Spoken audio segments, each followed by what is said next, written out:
So pause the video and have a look at the question. I'm going to go ahead and start marking it. There's about 500 and some words here, which is quite good because this is a 10-point question. So there should be enough here to hopefully get a good crop of marks. So let's start reading. Ensuring the health and safety of employees, especially after a serious incident, should be a #1 priority. There's nothing about financial arguments there. So moving on, having no health and safety budget and being told if something is needed to present an argument for how it will improve profit clearly shows the company values profit over safety. Let's see. I'm going to give a mark there. Or am I? Yeah. So I've got the mark scheme on my other screen, and I have to constantly make reference the mark scheme to make sure that I'm only given a mark if there's a corresponding point on the mark scheme. The health and safety of employees should always be just as, if not more important than profits earned. It's kind of the same point. So I could have bolded that as well, but it doesn't gain another point. It's just part of the same point, if that makes sense. The organisation states a higher importance to improving their reputation than improving their health and safety performance. Almost got a point there. But it's not stated correctly. They'd have been better off saying spending money on health and safety will help to improve their reputation. But what they've put, let's read it again. The organisation states a higher importance to improving their reputation than improving their health and safety performance. It's one and the same thing. If they improve their health and safety performance, they will improve their reputation. So that's not really stated correctly. I would argue that if the organisation can show they are serious about improving health and safety after this accident, they have more chance of earning respect and gaining a better reputation. Yes, that gains a point. This in turn will increase their business prospects from potential clients and customers, increasing money coming into the company. Again, I could have bolded that last sentence as well to be part of the same point, but moving on. Many of those who had been trained in first aid have since left the organisation. This could be an indicator of high staff turnover. It is expensive to train new staff and could cause delays to production as they're finding their feet within a new role. So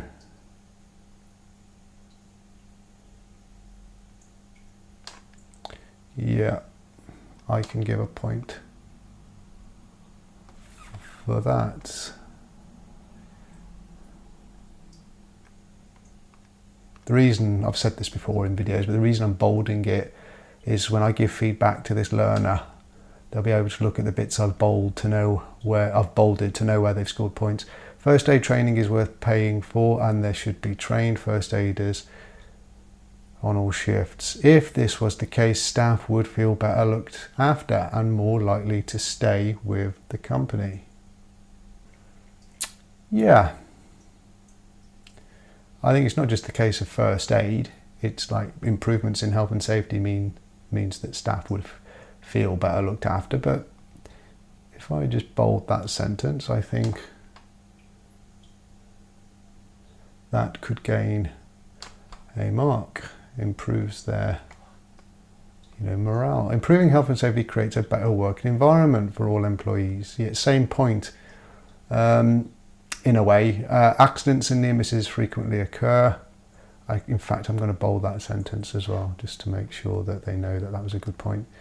Accidents and near misses frequently occur. Although the company may be insured against injuries and damage, they aren't insured against lost time and extra wages it costs to replace somebody when employees have to take time off work due to accidents.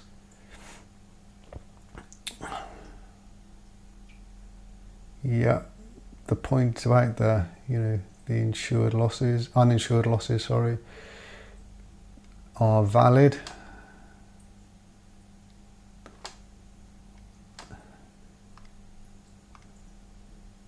Near misses also cost time and money to investigate, pulling managers away from their paid duties. That is point worthy.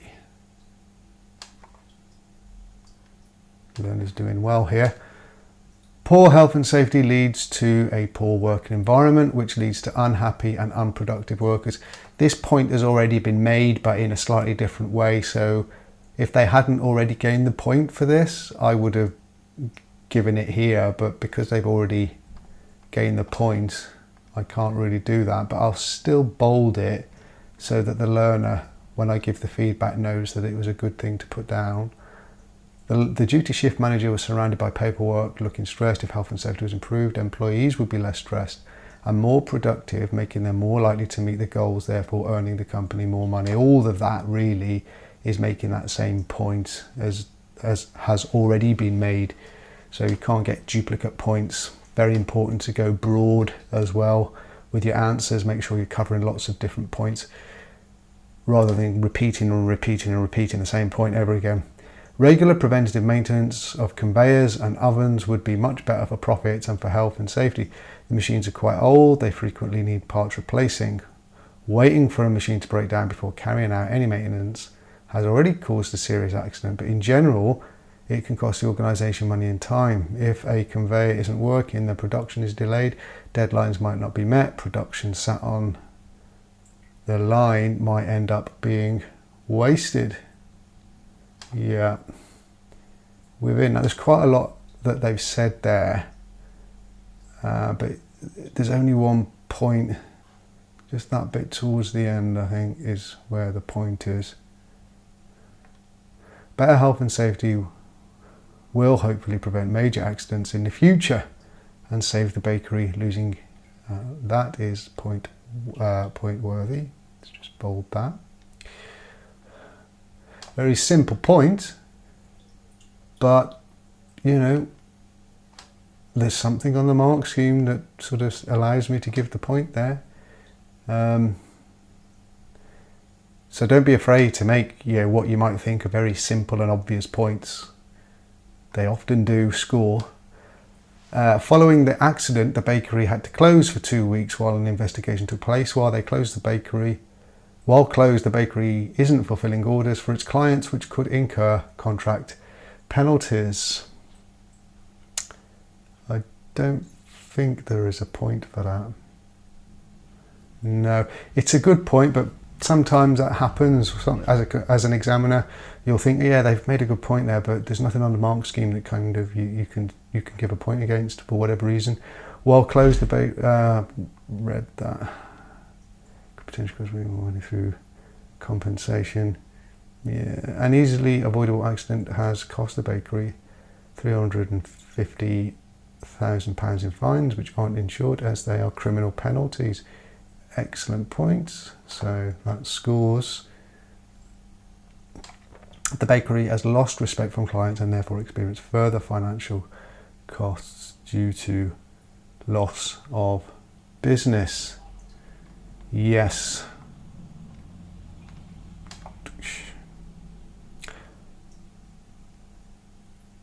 So this is quite a good scoring answer here. 1, 2, 3, 4, 5, 6, 7, 8, 9, 10. 10 points. Before we continue, if you're considering a move towards working in health and safety, it's absolutely essential that you're well prepared. That's why I want to take a quick second to let you know that you can study for the NEBOSH Managing Safely or the NEBOSH General Certificate, both national and international versions, online with us at Stockwell Safety. So if you're ready to take the first step towards a rewarding career in health and safety, see the links in the description to explore our industry-leading e-learning, NEBOSH and NEBOSH courses. Okay, with this question, the learner has written 1,353 words, which it's a 15-point question, but I still think that is an awful lot of words to write.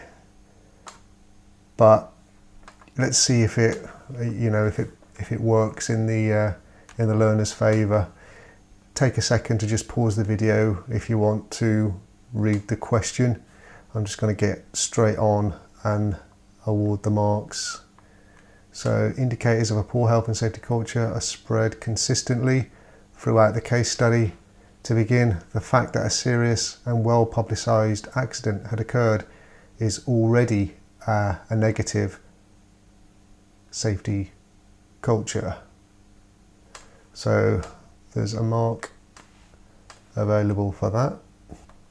This accident was caused by multiple points of neglect from all management and staff. I will start by delving into some negative indicators that are displayed prior to the serious accident occurring. This will describe the poor health and safety culture of the business that can be said to be a major factor for the cause of the accident. Yeah, there's no marks available for this. This is just sort of preamble really, that you don't need to put down in your answers. You can if you want to. You won't lose marks by doing that, but you don't need to do sort of preamble stuff. The scenario strongly suggests that management have not provided the required commitment towards health and safety.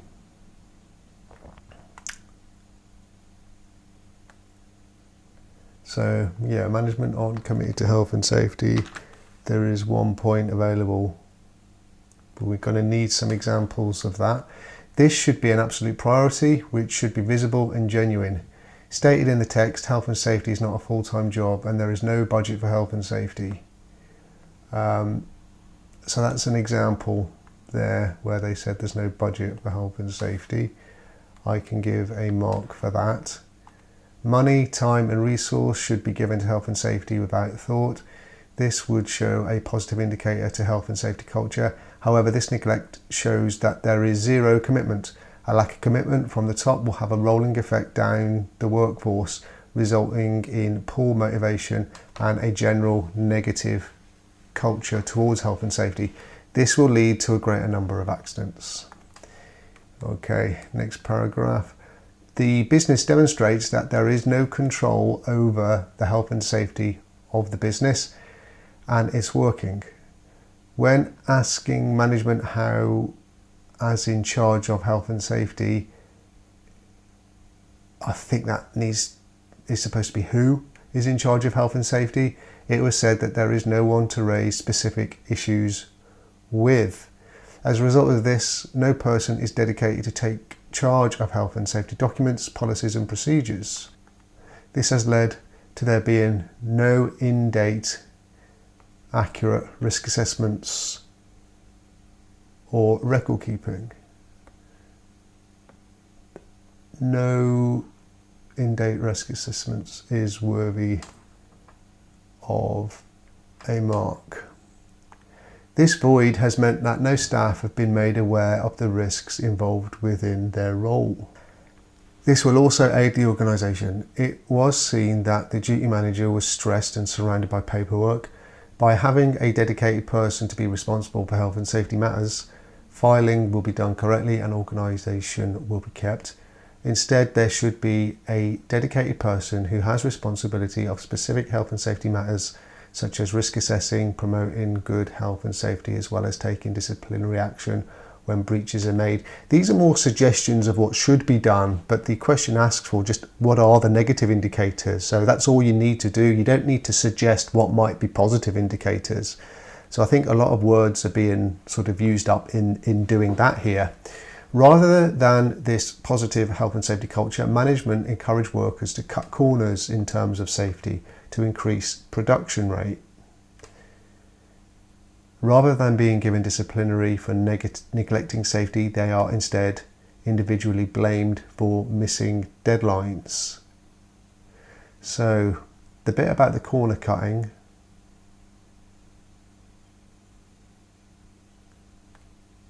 management encourage workers to cut corners in terms of safety to increase the production rate. That scores a mark,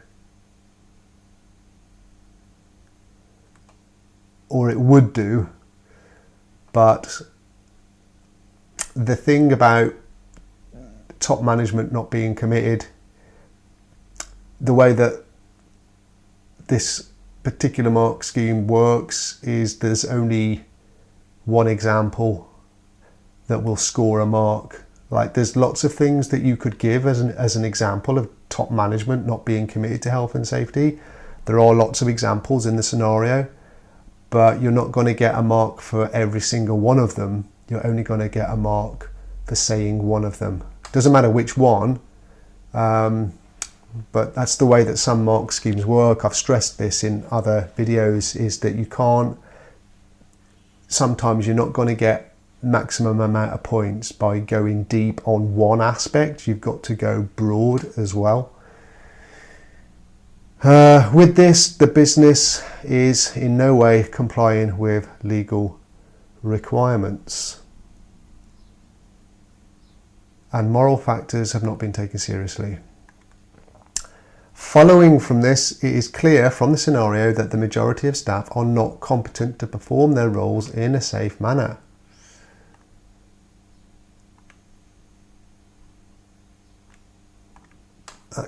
Okay, we're going to need some examples to gain more marks, and further training is required. It is said that risk assessments are out of date. We've already covered that.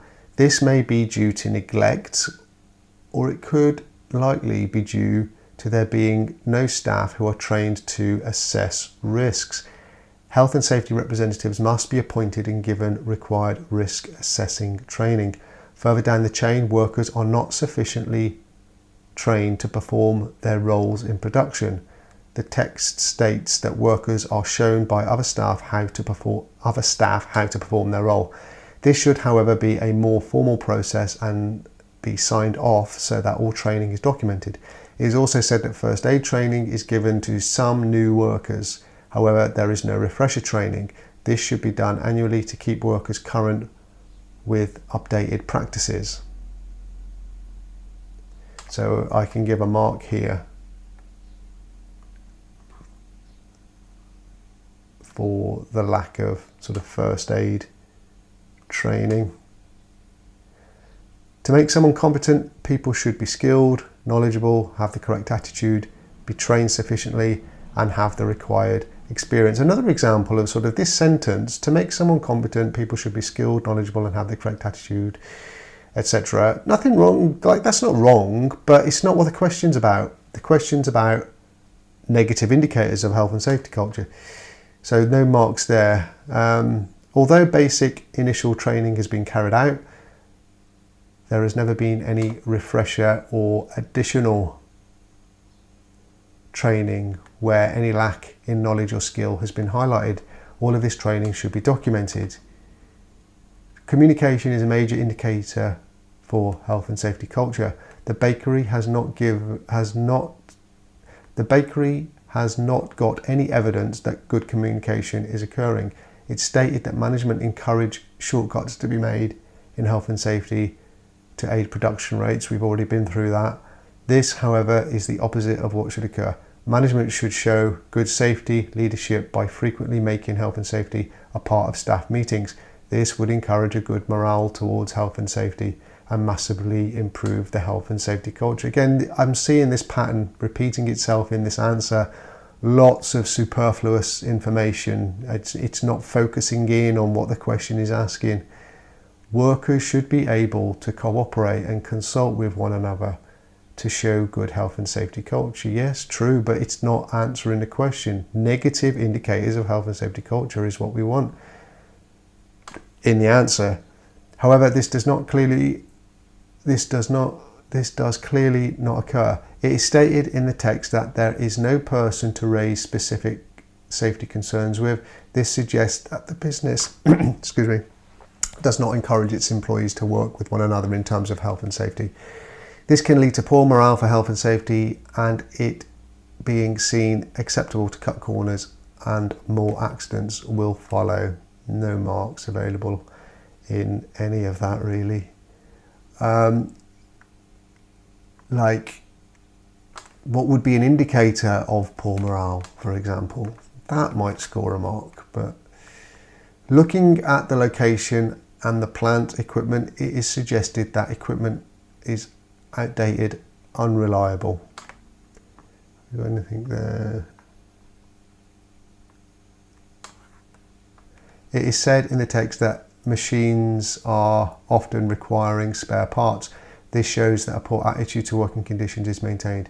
It's said that workers have been promised new machines, but promises have never been kept. When staff are in poor working conditions, morale is dropped. This is only made worse by the unkept promises. When poor morale is present, workers' attitude to health and safety is not positive, and accidents are more likely to occur. On the evening where the accident occurred, many negative indicators were shown. Coming back to competency using the anagram SCATE, we can determine a lack of competence of the workers on shift and left responsible. It is implied that the workers on shift were not skilled to the required level. We need some examples of that here, come on. It is stated that the correct method of repairing the machine was not used because workers were unfamiliar with the procedure and the tools required. Okay, I can give a mark for that.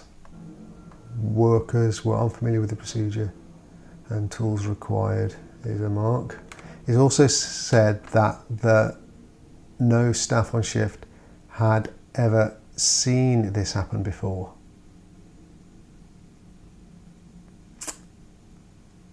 This lack of skill led to untrained members having to enter the oven. That's a mark. And in terms of lack of competence training within the mark scheme, that's it now. That's all the marks I can give. So even if this learner gives more examples of lack of competence or lack of training, I can't give any more marks. So we need more breadth here to gain more marks. This link to knowledge of the workers on shift.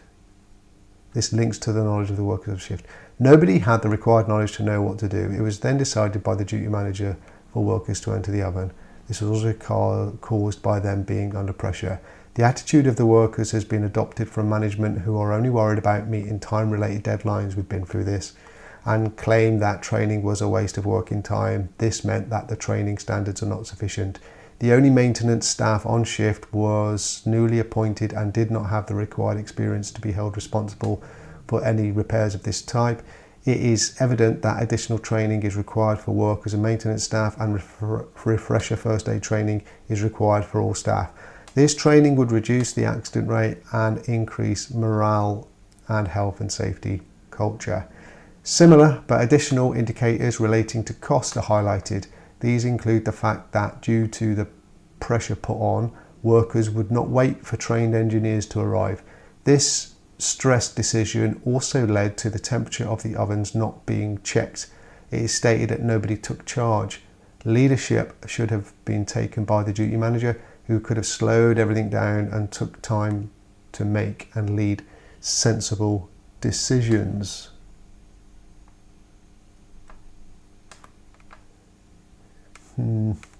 Further measures that should have been taken. There is no signage on any of the equipment. This is a negative indicator, as it shows that the business do not risk assess their site. Following the accident, there were 2 fatalities and multiple traumatized workers who took lots of time off or resigned fully. Okay, 2 fatalities, multiple traumatized workers. That's an I've already given a mark for that. That would have scored a mark had they not already mentioned that a serious accident had occurred.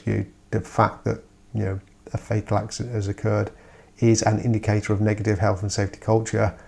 But they don't score the mark again because it's kind of already been covered in the mark scheme doesn't allow me to give this mark.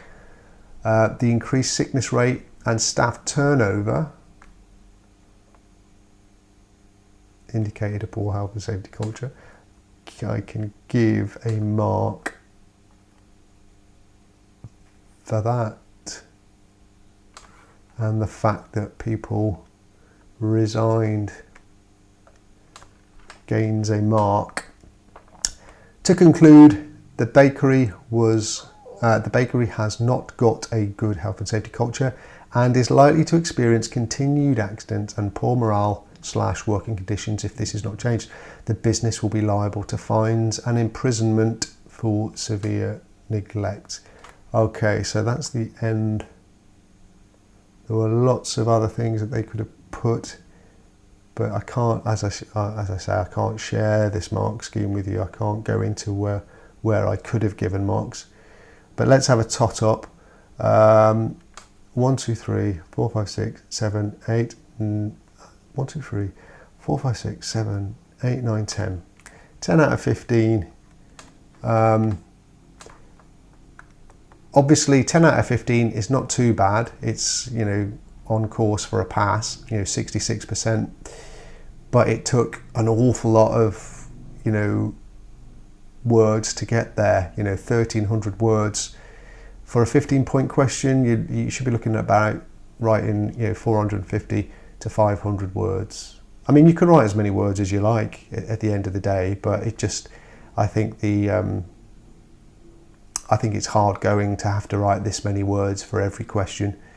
But there you go, that was that one, 10 out of 15.